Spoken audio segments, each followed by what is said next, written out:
El hospital de Saskatchewan, cerca del pueblo de Weyburn, alberga una historia increíble y sin embargo poco conocida. Hace ya tiempo, estos corredores y habitaciones abandonados fueron testigos de un proyecto muy avanzado para su época. Comenzando en 1952, una investigación psiquiátrica de vanguardia utilizó LSD para develar los misterios de la conciencia humana. El LSD prometía un enfoque totalmente nuevo para entender la mente. Un pasaje interno a nuestro interior más verdadero y rico. Pero una década más tarde, en la década del 60, el LSD fue utilizado para alimentar una revolución cultural, resultando en uno de los periodos más controvertidos de la historia canadiense. En medio de la tormenta se encontraban 3 médicos. Abraham Hofer, un nativo de Saskatchewan, ganó reputación internacional como un notable investigador canadiense del LSD. Luego de tomar LSD sabía, entre comillas, cómo era estar mentalmente enfermo. Humphrey Osmond, un psiquiatra de pensamiento liberal, se convirtió en una figura de culto en el mundo de la psicodelia. Para mí estas experiencias fueron las más extrañas, las más increíbles y a su modo de las más hermosas de mi vida. Y Duncan Blewett, un psicólogo carismático, era uno de los primeros defensores del LSD para su uso personal. El gobierno gana 11 millones al año en Saskatchewan con el licor. Con el LSD podrían duplicar esas cifras sin ningún problema. El trabajo innovador con el LSD puso a Hofer, Osmond y Blewett al frente de una nueva ciencia radical. Pero el miedo y la hostilidad hacia las drogas psicodélicas los convirtieron en víctimas de las fuerzas políticas y sociales más allá de su control. Desde las profundidades de la psiquis humana hasta el centro de la confusión política, este es el extraño y verdadero viaje de los pioneros psicodélicos.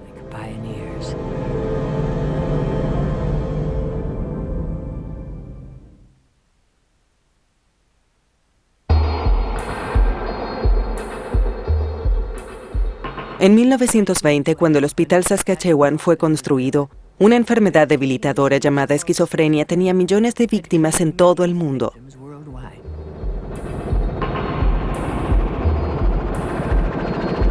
Los esquizofrénicos viven en un mundo donde los patrones de pensamiento, las emociones y las percepciones cambian constantemente, donde nada es estable. Llenaban los pabellones hospitalarios más allá de su capacidad y parecían ser intratables. En 1950, en Londres, Inglaterra, un joven psiquiatra llamado Humphrey Osmond estaba estudiando la esquizofrenia. Con una creatividad que definiría su carrera, Osmond estaba usando un nuevo enfoque. Comenzó a experimentar con mescalina, una sustancia de un grupo de drogas alucinógenas que alteran la percepción humana.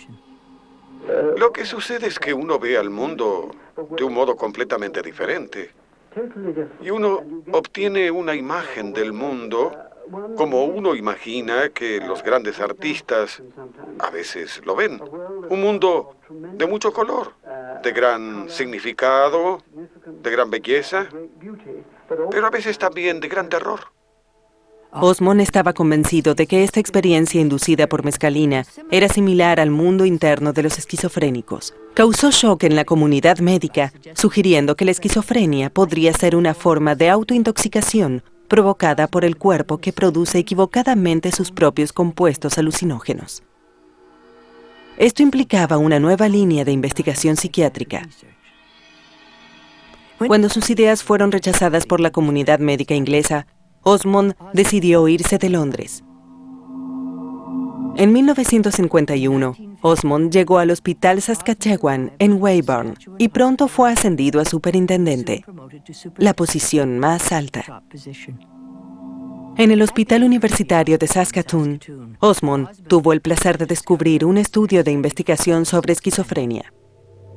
El estudio era liderado por Abraham Hofer, un investigador superdotado con una inusual combinación de títulos en bioquímica y psiquiatría. Hofer y Osmond pronto unieron fuerzas. con la tenacidad de Hoffer y la creatividad de Osmond, formaban una combinación sobresaliente. Uno piensa en 1000 ideas y desecha las malas. Y yo pienso que ese era Humphrey Osmond. Esa era una de las cosas más increíbles sobre él. Era tan brillante y era un maravilloso escritor. Todas las habilidades de redacción que tengo ahora, y tengo algunas, no muchas, las aprendí de él. A comienzos de la década del 50, cuando Osmond llegó al hospital Saskatchewan, superpoblado y sucio, era uno de los peores de Norteamérica. Pero había una buena disposición política para mejorar las condiciones. El gobierno era un gobierno CCF bajo Thomas Douglas, quien era un líder brillante y había pasado 3 meses trabajando como interno en el hospital Saskatchewan, en Weyburn. Él conocía bien lo que pasaba allí. Entonces decidió darle a la salud alguna forma de modernidad. Tommy Douglas fue primer ministro del primer gobierno socialista en Norteamérica, un gobierno conocido por la innovación y por impulsar el cambio social. Bajo el gobierno de Douglas, Hoffer y Osmond estaban protegidos y recibieron mucha libertad. Osmond aprovechó la oportunidad para recolectar toda sustancia alucinógena conocida en el mundo. Con el objetivo de encontrar una cura para la esquizofrenia y con considerable valor, Osmond evaluó las propiedades de estas sustancias probándolas sobre sí mismo. Osmond también era un administrador brillante. En tan solo 5 años, transformó al Hospital Saskatchewan. Fue reconocido como líder mundial en investigación, sirviendo de imán para los profesionales de la salud mental de todo el mundo. Uno de los atraídos fue el psicólogo americano Robert Sommer. Era un entorno muy liberal. Como investigador yo podía hacer toda clase de cosas allí.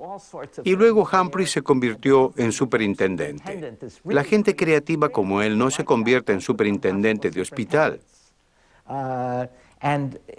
Y allí todo el clima era experimental. Probemos y veamos qué es lo que funciona. Tiene un brillo peculiar. Se hincha y se contrae alternadamente. Esto es muy interesante.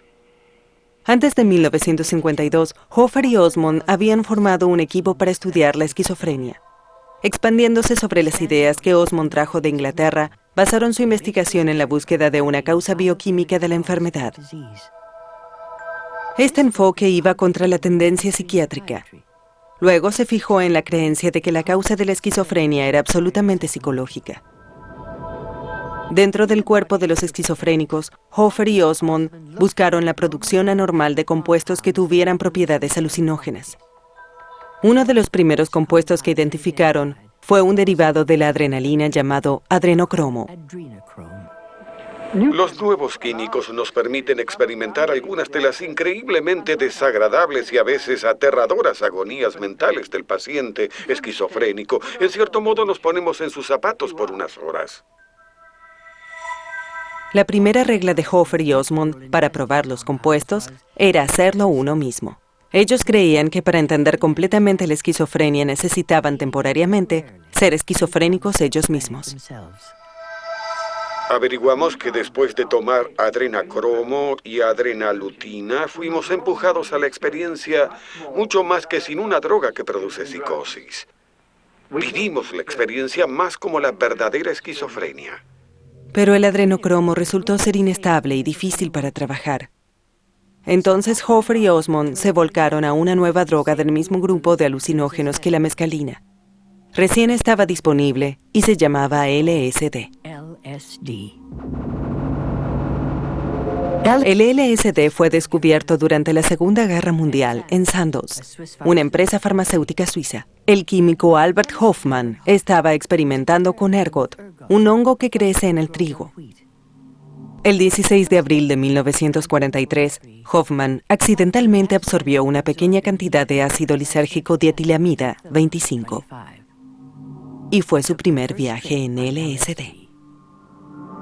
Un efecto del LSD es deshabilitar los neurotransmisores del cerebro. La información que llega de los sentidos es filtrada y la mente se llena de sensaciones, memorias y emociones. El impacto sobre la mente es profundo. creando un estado de conciencia alterado totalmente fuera de la esfera de la experiencia común. La realidad es transformada. El mundo es percibido como rico en significado. Hoffer y Osmond obtuvieron LSD de Sandoz en 1952. Luego de probar la droga sobre sí mismos, comenzaron a trabajar con pacientes voluntarios. Usaron el LSD como un psicotomimético donde, por un corto periodo de tiempo, el sujeto entraba a un estado inducido por drogas que recreaba la psicosis. Luego pudieron evaluar métodos de tratamiento, presumiendo que si los tratamientos afectaban a los voluntarios, también podrían afectar a los verdaderos esquizofrénicos. Aprendimos lo suficiente para sentir que ya no estamos adivinando.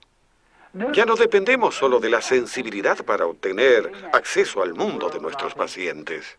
El uso que Hoffer y Osmond hicieron del LSD en el estudio de la esquizofrenia fue en un momento en el que la terapia con drogas estaba en sus comienzos. En 1953, cuando su trabajo se dio a conocer en publicaciones médicas líderes, atrajeron la atención internacional. El psicólogo Duncan Bluett de la Universidad de Illinois fue uno de los atraídos por esta publicación. Tenían un proyecto de investigación que esencialmente decía que no sabía qué es lo que provoca la esquizofrenia, pero que iban a averiguarlo y que iban a hacer algo al respecto. ¿Y qué estaba sucediendo allí en ese momento? Era una idea realmente revolucionaria. Bluett entendió el gran potencial del LSD y en 1954 pasó a formar parte del equipo de investigación de Saskatchewan. Otra persona atraída por el trabajo de Hoffer y Osmond fue Aldous Huxley, mejor conocido por su novela futurista Un Mundo Feliz. Huxley había leído acerca del trabajo de Osmond con mescalina. En 1953 invitó a Osmond a Los Ángeles. Esperaba que le diera mescalina. Había sido autorizado por su médico. Así que, en realidad, no tenía escapatoria. Y en el último día de mi visita, mientras mezclaba la mescalina, que tenía un aspecto aceitoso, me preguntaba si sería recordado como el hombre que había ido a California y enloquecido a Aldous Huxley. Lejos de inducir a la locura, Osmond había creado algo de importancia histórica. Huxley sintió que la mescalina había extendido las limitaciones de su sistema nervioso, revelando las maravillas de la existencia de su existencia, centrada en sí mismo y racional. El resultado de esta experiencia llevó a Huxley en 1954 a escribir su original libro, Las puertas de la percepción. En su reciente libro sobre la mescalina, usted habla de algo valioso, la percepción intensificada, inducida por drogas apropiadas. ¿Cree que los escritores imaginativos pueden beneficiarse con eso? Creo que sería muy bueno para casi cualquier persona con ideas fijas, con gran certeza acerca de qué es qué, tomar esto y darse cuenta de que el mundo que se ha construido no es de ninguna manera el único mundo, que hay otras clases extraordinarias de universo que podemos habitar y de las que tenemos que estar muy agradecidos. Osmond y Huxley se hicieron grandes amigos. En 1956, al cartearse con Huxley desde Weybourne, Osmond acuñó la palabra que aseguraría su lugar en la historia de la contracultura. Aldous sugirió la feneratina, fenerol para revelar y pasión para el alma, y luego escribió una pequeña rima. Para que este mundo mundano sea sublime, toma medio gramo de feneratina. Me pareció que era una palabra maravillosa, pero un poco difícil para la mayoría de la gente. Una palabra Huxley. Entonces le escribí, habiendo buscado en el diccionario la palabra psiquis, por supuesto que estaba disponible, y también revelar y media docena más de palabras, pero me concentré en psicodélico y le escribí para caer en el infierno, volar a lo angelical. Necesitas un toque de psicodelia. Desde lo más interno de su mente, el concepto que Osmond tenía de la psicodelia salió para cambiar la vida de millones de personas en el mundo.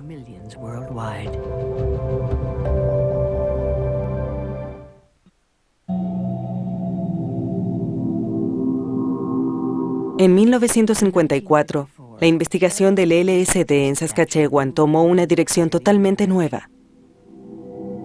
Era un estudio con alcohólicos. Los alcohólicos habían sido clasificados como un desorden diferente.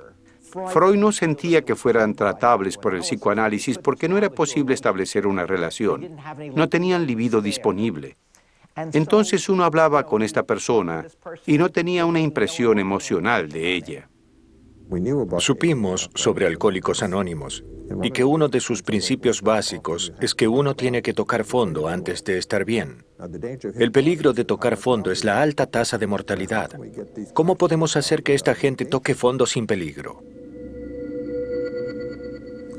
Entonces se me ocurrió llevar a estos alcohólicos al hospital, darles LSD, darles una experiencia terrible, y cuando salieran de ella les diríamos, si siguen bebiendo, esto es lo que les pasará. Pensamos usar el látigo para alejarlos de la bebida. Pero los resultados fueron diferentes de lo esperado.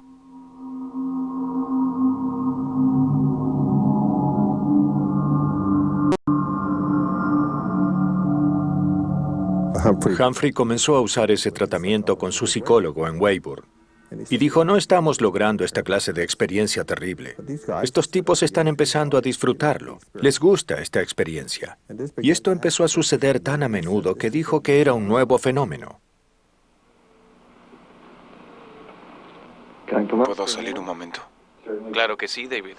Sin darse cuenta, Hoffer y Osmond habían descubierto la terapia psicodélica. Fue magnífico.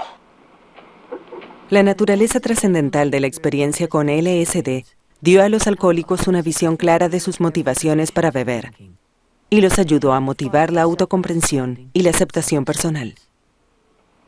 Mi sensación fue que si uno busca el paraíso, después de esta experiencia se da cuenta de que está aquí, donde uno está, donde estamos sentados. Durante las sesiones de tratamiento, los investigadores comenzaron a tomar LSD junto con los alcohólicos. Esta práctica fue perfeccionada por Duncan Blewett, quien averiguó que el LSD creaba un fuerte lazo de empatía entre el paciente y el médico. Suponiendo que alguien dijera que es posible hacer más terapia con LSD en una tarde de lo que es posible en 15 años sin ella, ¿cuál sería su respuesta? Especialmente si fuera psiquiatra. Si tuviera algo que pudiera hacer que los humanos realmente se entiendan a sí mismos, sería genial. El grupo Saskatchewan trabajó con los más gravemente adictos. De los 3,000 alcohólicos tratados, aproximadamente el 50% experimentó recuperación. Un índice notable comparado con el 20% de alcohólicos anónimos. Para fines de la década del 50, las reacciones psicoterapéuticas al LSD estaban siendo exploradas por grupos de investigadores en todo el mundo. En Menlo Park, California, Myron Stolaroff fundó el Instituto para Investigación Psicodélica. La mayoría de nosotros tiene tanto guardado en el subconsciente, lo que Carl Jung llama la sombra, y la razón por la que guardamos es que en general se trata de material doloroso. No queremos saberlo. No queremos experimentarlo. Lo que el LSD hace, una de las grandes cosas que hace, es que comienza a disolver esas barreras y nos da acceso a nuestro subconsciente. A través de su trabajo, Stolaroff se asoció con Al Hubbard, una de las personalidades más coloridas en la historia del LSD. Hubbard, de Kentucky, se había convertido en un experto en drogas psicodélicas, tomando LSD por primera vez en 1951. Conocido como Capitán Trips, Hubbard usó su excéntrico encanto para convencer a algunas de las personas con más influencia en el planeta de que probaran el LSD. Él tenía muchos enfoques diferentes, como por ejemplo, estamos dentro de un barril enorme y solo hay un par de agujeros para que los ojos puedan ver. De lo contrario, estamos atrapados en esto y no tenemos idea de cómo es el mundo en realidad o de cómo somos nosotros. Y el LSD te permite disolver esa barrera y ver el mundo tal cual es, que es fantástico y enorme. A pesar de que los métodos de Hubbard eran poco ortodoxos, se lo asociaba con figuras culturales líderes como Aldous Huxley, y con investigadores legítimos como Humphrey Osmond. Fue a través de Hubbard que el grupo Saskatchewan comenzó a refinar su método psicodélico. A esta altura estábamos tratando una gran cantidad de pacientes alcohólicos con LSD. Entonces le dijimos a Al Hubbard, ¿por qué no vienes con nosotros y nos muestras qué haces? Separamos una sala. Teníamos psicólogos y trabajadores y a mí mismo. Teníamos todos los controles que necesitábamos.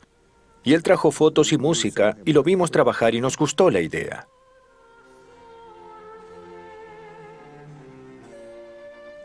Él sabía más sobre el ácido que Humphrey o que Huxley, que todos. Era parte de su persona. No creo que el LSD hubiera sido lo mismo en Canadá sin él. La historia sería diferente. Sería otra. En 1959, basado en sus experiencias con Hubbard, Blewett coescribió el Manual para el Uso Terapéutico del LSD, aún considerado la guía definitiva sobre cómo usar el LSD en psicoterapia.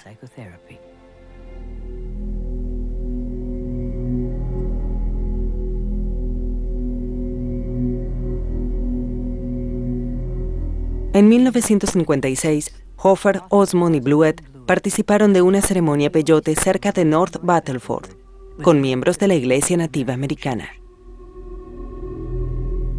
El peyote, fuente de la mescalina, era usado en la iglesia como sacramento y como expansión de nacionalismo cultural, que el gobierno federal estaba intentando suprimir.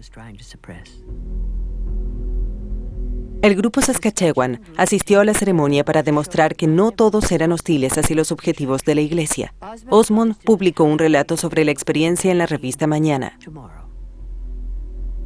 Mis colegas y yo habíamos decidido que mientras que ellos observaban la ceremonia, yo tomaría parte en ella y observaría desde adentro. A pesar de que he usado una variedad de sustancias que alteran la mente, nunca había consumido peyote. El peyote funciona lenta y sutilmente. Sirve para reuniones donde la gente no comparte un lenguaje común. Adoran juntos y exploran la realidad sin el almohadón de las palabras.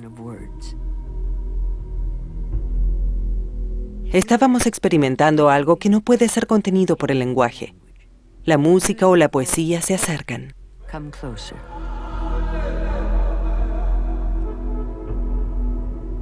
Yo era un extraño a quien ellos habían permitido ingresar a su misterio. Les agradecí por su amabilidad y les dije que le contaría a la gente acerca de su adoración clara y honestamente.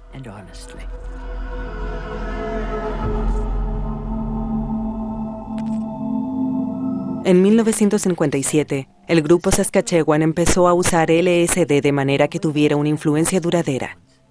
Comenzaron a explorar la creatividad mejorada por la psicodelia.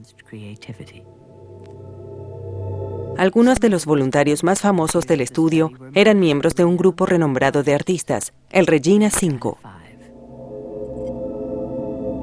Pero el trabajo de más influencia se concentraba en uno de los objetivos de toda la vida de Osmond: mejorar el diseño de las instituciones mentales.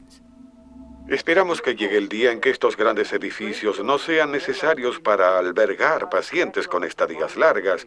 Cuando pequeños hospitales a no más de unas horas de distancia de casa traten a nuestros pacientes y les den una medida decente de privacidad mientras que están dentro. En Regina, Kyo Izumi, un arquitecto entrenado en el MIT, había sido nombrado para diseñar un nuevo centro psiquiátrico en Yorktown. Al abordar el diseño de un hospital mucho más pequeño, Izumi fue el primer arquitecto en utilizar LSD. Tomé la sugerencia del Dr. Osmond, que pensaba que podría ayudar que yo comprendiera la naturaleza de la esquizofrenia y también la experiencia directa sobre las percepciones distorsionadas que esta gente experimentaba.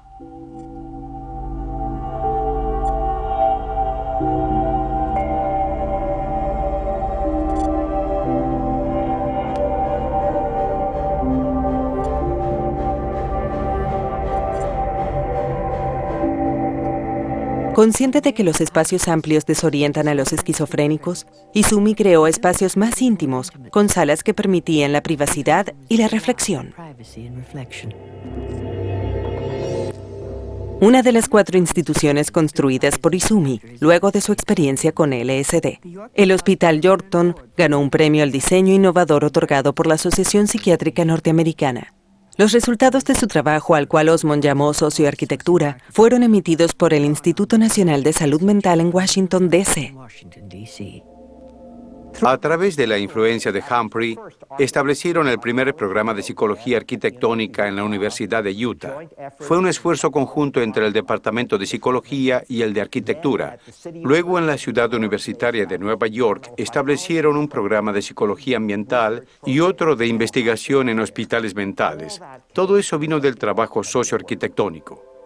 Para 1960, artistas y escritores de influencia estaban experimentando con LSD, incluyendo a William Burroughs, mentor de los American Beats, y Allen Ginsberg, un distinguido poeta de una creciente subcultura del LSD.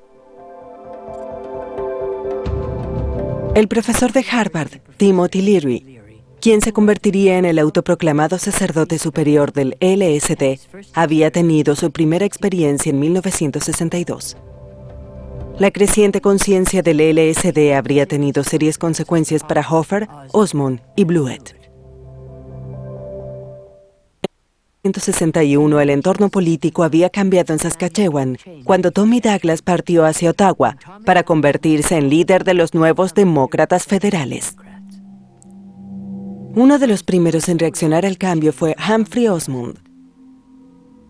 En junio de 1961, Osmond renunció a su puesto en Weyburn y se mudó a Princeton, donde se convirtió en director de investigaciones psiquiátricas para el estado de Nueva Jersey.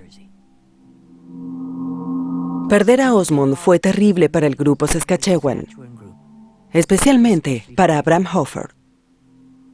Estaba muy descontento cuando se fue. Si tenía que pelear, si tenía que defenderme con alguien que me respalde, solo 2 contra el mundo, ese sería Humphrey Osmond. Fue en ese momento, a comienzos de los 60, que Hoffer dio pelea. La idea de que las drogas psicodélicas podían superar a la terapia tradicional fue vista con hostilidad por la corriente psiquiátrica de entonces. Comenzaron a aparecer reportes acerca de los efectos dañinos del LSD, los cuales nunca fueron sustanciados.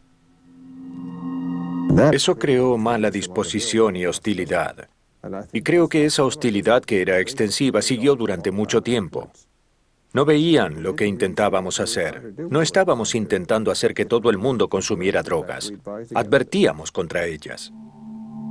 El doctor James Tigehurst, jefe de psiquiatría en la Universidad de British Columbia, fue uno de los primeros críticos del LSD. Si se hace disponible para todos, puede convertirse en el foco de grupos de culto, como solía hacerlo el óxido nitroso. Es decir, puede usarse para tener las llamadas experiencias. ¿Se refiere al gas de la risa? Gas de la risa. Como saben, algunas personas han escrito acerca de esto y han sugerido que la experiencia que se obtiene del ácido lisérgico tiene valor místico religioso.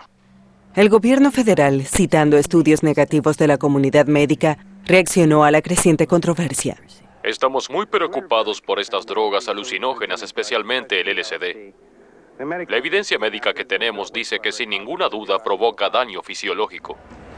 Un proyecto de ley que se encuentra en el Parlamento podría prohibir el LSD, restringiendo su uso a los fines de investigación, los cuales no están claramente definidos. Durante la última semana, algunos médicos han expresado cierta ansiedad respecto de la ley. Dicen que podría interferir con estudios apropiados o tratamiento con LSD y que el gobierno podría estar limitando el alcance de la investigación médica. En un intento por salvar una década de investigación ahora limitada, Abraham Hoffer se convirtió en una figura familiar en los medios nacionales.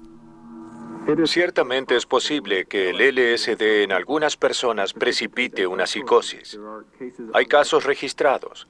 En mi opinión, cuando algo como esto sale mal, tiendo a culpar al terapeuta más que a la droga, porque creo que en muchos casos, no en todos, pero en muchos, ha sido administrada a la persona equivocada. ¿Qué salió mal? Hubo gente que se suicidó, ¿verdad? Sí, se han reportado suicidios. El Dr. Cohen reportó un estudio sobre 50.000 tratamientos con 5 suicidios. Para mí esto indica que el LSD es tanto o más seguro que la psicoterapia. Pero el punto de vista de Hoffer fue ignorado. Siguiendo la pista americana, el gobierno canadiense en 1963 estableció estrictos controles sobre el uso del LSD para investigación. También era más difícil obtener la droga de Sandoz, el único proveedor legal de LSD, ya que la empresa comenzaba a temer por su reputación. A través de América del Norte, el uso recreativo del LSD a través de fuentes del mercado negro estaba creciendo. En 1963, el LSD apareció por primera vez en terrones de azúcar. Durante el primer gran surgimiento del ácido callejero, crudas aproximaciones de la droga se hicieron disponibles en las universidades. Cuando dejé el gobierno, comencé a trabajar para la universidad y fue justo en el momento en el que el LSD comenzó a dejar de ser un problema médico y empezó a ser un problema universitario.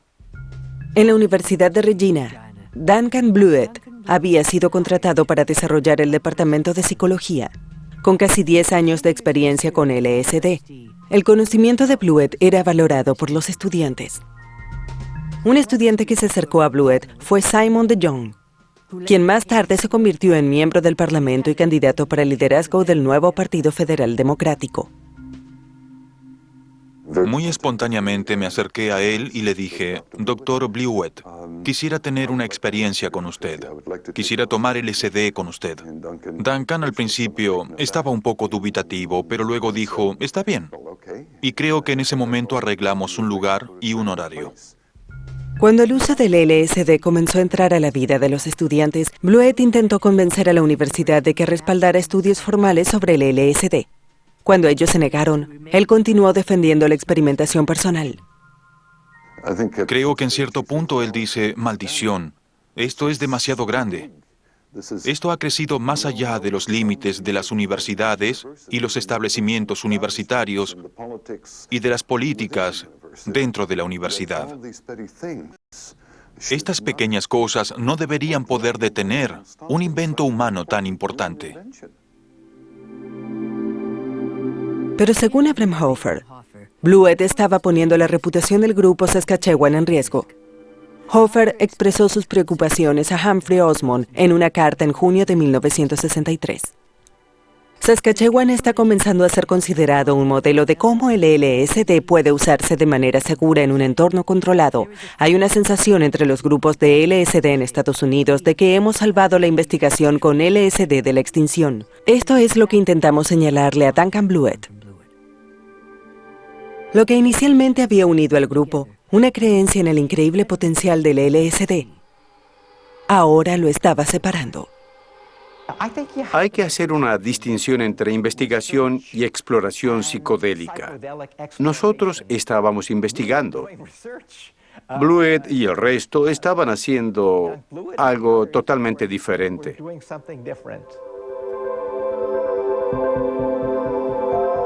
Pero ese algo diferente rápidamente se estaba convirtiendo en un movimiento cultural internacional. Para 1964, era un movimiento que había encontrado un líder.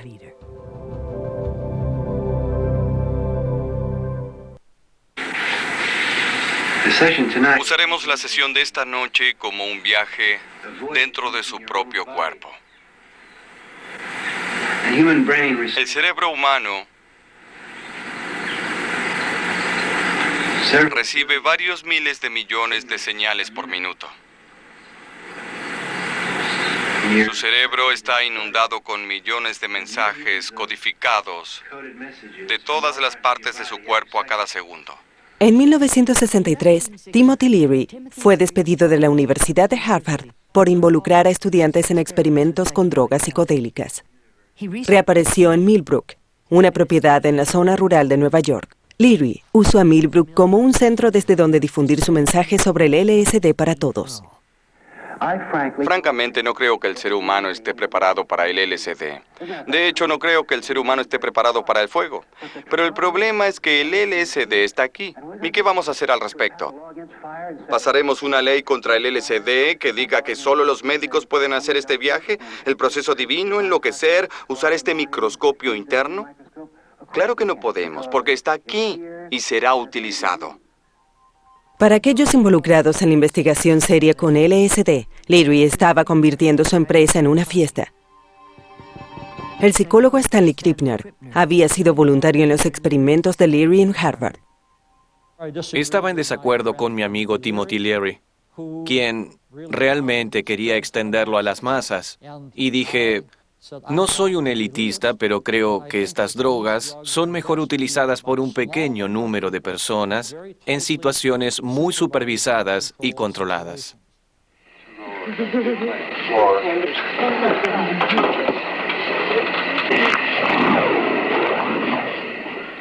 Nunca aprobé lo que hizo. De hecho, Aldous Huxley intentó convencerlo de que no lo hiciera. Aldous dijo, mira, esto es peligroso, tienes que tener cuidado. Y dijo que los doctores Osmond y Hoffer creen que no debería hacerlo. Él respondió, no me importa. ¿Qué saben esos tipos sobre el LSD? Desde Princeton, Osmond se unió a la lucha. En una carta a Leary, Osmond le advirtió contra el uso irresponsable del LSD. Tus aventuras han sido innecesariamente peligrosas, tanto para ti como para tus colegas. Es como volar sin que un mecánico revise que tus aviones son seguros. La navegación brillante y el coraje inspirado no harán diferencia si hay un solo tornillo flojo.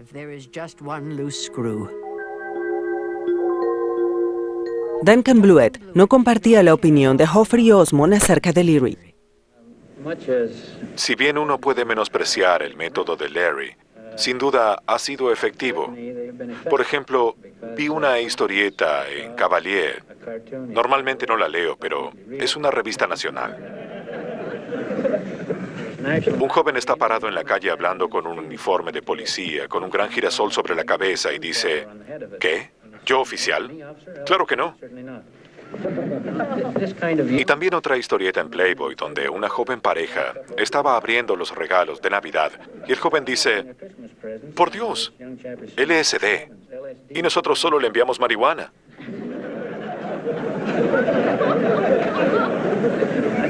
Creo que esto indica hasta qué punto la gente con la que Leary intentaba contactarse fue contactada. Para 1966, el LSD estaba recibiendo mucha cobertura en los medios. Gran parte de la programación estaba dirigida a la juventud. Me preguntaba si podría decirme si existe una diferencia entre el LSD del mercado negro y los tipos de LSD que usted y otros usan para experimentos de investigación. Sí hay diferencia, hay una gran diferencia. El LSD puro, el que obtenemos de Sandoz, era un químico conocido.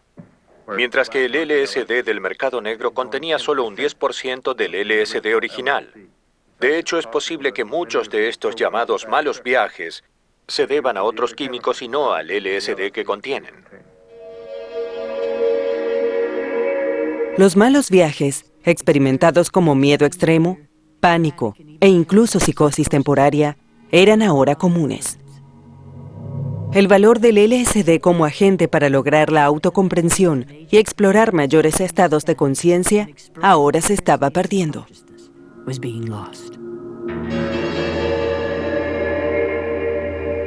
Los médicos dicen que es posible que se vuelva psicótica. ¿De veras?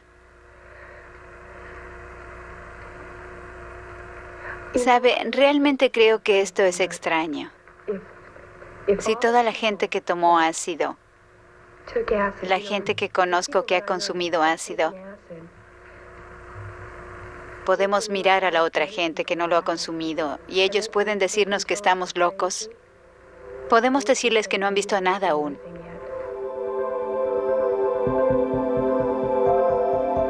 El LSD estaba provocando una revolución entre los jóvenes del oeste. La investigación controlada que utilizaba la droga estaba por ser alcanzada por las fuerzas masivas sociales y políticas.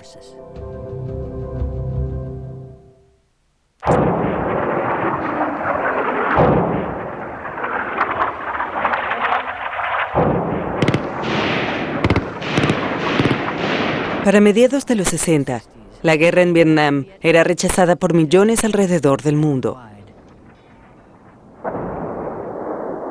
Había un empate en los Estados Unidos entre el movimiento en contra de la guerra de Vietnam y el uso de drogas psicodélicas. Los políticos se preguntaban qué le pasaba a los jóvenes. Están tomando estas drogas y se están convirtiendo en radicales. Están intentando hacer que nuestras tropas salgan de Vietnam. Solo Dios sabe qué pasará si no terminamos con el LSD.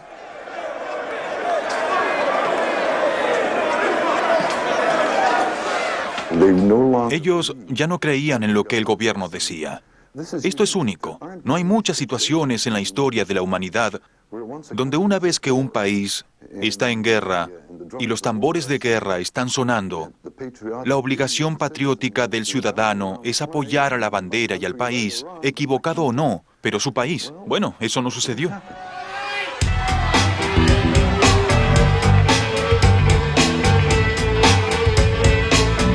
La locura y la anarquía confirmaban el punto de vista del gobierno de que el LSD estaba terminando con una generación entera. Conocí a 2 personas que se mataron bajo el efecto del LSD. Estás fuera de control. ¿Hay fiestas con ácido en este momento en la ciudad? Sí, claro. En este instante. Abraham Hofer, sabiendo que solo era cuestión de tiempo hasta que la puerta se cerrara al LSD, propuso una solución radical al uso callejero. No veo por qué una persona de reputación que desea explorarla no puede hacerlo con la ayuda de un médico que puede ayudarlo en caso de que tenga dificultades. Sería mejor organizar lugares bajo supervisión adecuada donde esto pueda hacerse. Admito que no va a suceder mañana, quizás nunca. Pero yo creo que sería mejor intentar lograr este lugar que salir y jugar con lo que uno consiga en el mercado negro. Pero era demasiado tarde. El contragolpe de una sociedad aterrada por las drogas era extensivo. En marzo de 1966, el presidente de Estados Unidos, Lyndon Johnson, convirtió la posesión de LSD en un delito grave. En Canadá, comenzando en el mismo año, una serie de eventos que involucraban el LSD eran sensacionalizados por los medios. En noviembre de 1966, en un programa de noticias, la actriz Pamela Hyde fue mostrada sometiéndose a una terapia con LSD. Hace un momento decía que era fea, que no era linda. ¿Linda para que su padre la quiera? Sí. ¿Linda para que nadie más la quiera? Sí. Nunca sentí que lo fuera. Nunca sentí que lo fuera. Nunca sentí que lo fuera. Un domingo en la noche, la intensa experiencia emocional de Hyde fue emitida en millones de hogares en el país, resultando en una enorme protesta pública. En febrero de 1967, el líder de la oposición, John Diefenbaker, trajo el programa de televisión a la atención de la Cámara de los Comunes. Para él, la emisión fue una explotación escandalosa y una motivación al delito, y pidió la acción del gobierno. En marzo de 1967, el suicidio relacionado con LSD de un joven hombre de Toronto llegó a todo el país a través de los diarios.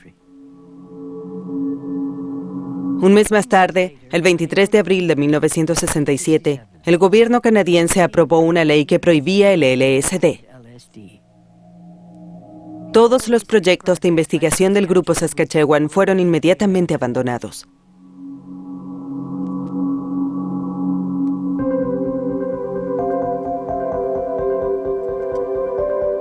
A pesar de que Hofer, Osmond y Blewett tenían opiniones divididas sobre cómo debía controlarse el LSD, estaban unidos en su creencia de que la prohibición del gobierno sobre la investigación era infundada y equivocada. De haber sido posible evitar la histeria masiva y continuar con la investigación responsable, no se habría perdido una de las más importantes oportunidades en la historia de la psiquiatría y la psicoterapia. Si se hace de manera apropiada, las personas pueden desarrollar cierto conocimiento interior sobre su personalidad. Desarrollan el conocimiento de sus propios problemas. Se vuelven más tolerantes a las experiencias de otras personas y quizá incluso más productivos. Pueden ser más creativos. Creo que cuanto más alentemos a la gente a tener ideas útiles, mejor estaremos. Hay mucha gente en diversos lugares de la sociedad que saben que la psicodelia no es necesariamente dañina, que de hecho cambió la cara de la sociedad. Detuvo la guerra en Vietnam, evitó la guerra nuclear y tuvo muchos otros efectos. Uno de ellos es ahora evidente en todas partes. Hizo que la gente cuestionara la autoridad.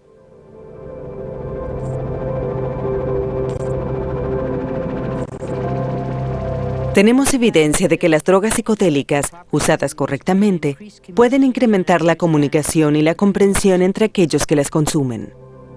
Esto aún no ha sido probado, y probarlo no es fácil. Tenemos que reconocer que estamos lidiando con aspectos de la mente humana que son más esquivos y misteriosos que las profundidades del espacio y el tiempo. Humphrey Osmond.